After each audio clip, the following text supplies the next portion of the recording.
আমরা সকলেই হালুয়া খেতে খুবই পছন্দ করি, সেটি যদি হয় গাজরের তৈরি।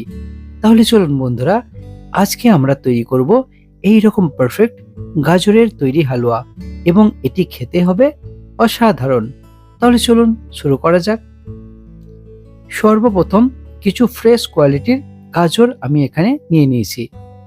এরপর এই গাজরগুলোকে ঠিক এই রকম ভাবে গ্রেট করে নিতে হবে। এখানে দেখতেই পাচ্ছেন আমাদের গাজর কতটা সুন্দর গ্রেট করা হয়ে গেছে। এরপরে একটি পাত্র নিতে হবে। পাত্রের মধ্যে সর্বপ্রথম অ্যাড করতে হবে ঘি। ঘিটি যখন সম্পূর্ণরূপে গলে যাবে, এমন তো অবস্থায় এই ঘিয়ের মধ্যে অ্যাড করতে হবে গাজর, যেগুলো আমরা আগে থেকে রেডি করে রেখেছি।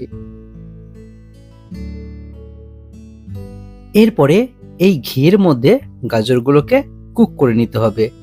বেশ ভালোভাবে কুক করতে হবে, যাতে এই সমস্ত ঘিগুলো এই গাজরের মধ্যে পারফেক্ট ভাবে চলে আসে, এবং গাজরের যে একটি রস থাকে বা ভিজে ভাগ থাকে, সেটি যেন অনেকটা পরিমাণ শোক করে নেয়। দেখতেই পাচ্ছেন আমাদের গাজর এখানে অনেকটা পরিমাণ কিন্তু শোক হয়ে গেছে। এরপরে এর মধ্যে আমরা অ্যাড করব দুধ। আমরা কোনো রকম এখানে কিন্তু জল ইউজ করব না।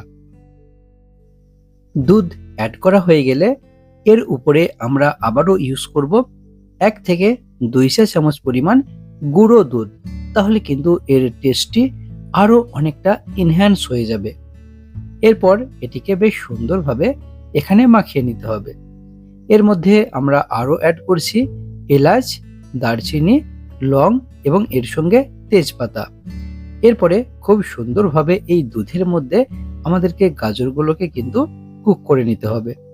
কিছুক্ষণ আমরা ঢাকনা চাপা দিয়ে রেখে দেবো, যাতে সম্পূর্ণরূপে এগুলি কুকড হয়ে যায়। এরপরে কালারিং এর জন্য আমরা কিছুটা পরিমাণ ফুড কালার অ্যাড করে নেব, এবং এর সঙ্গে ইউজ করব চিনি।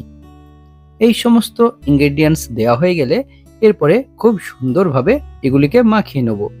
এরপরে দেখুন যে দুধ আমাদের অবশিষ্ট বেঁচে আছে, এটি কিন্তু পারফেক্টভাবে শোক করে নিতে হবে ধীরে ধীরে। তাহলে কিন্তু আমাদের এই যে হালুয়া তৈরি হয়ে যাবে।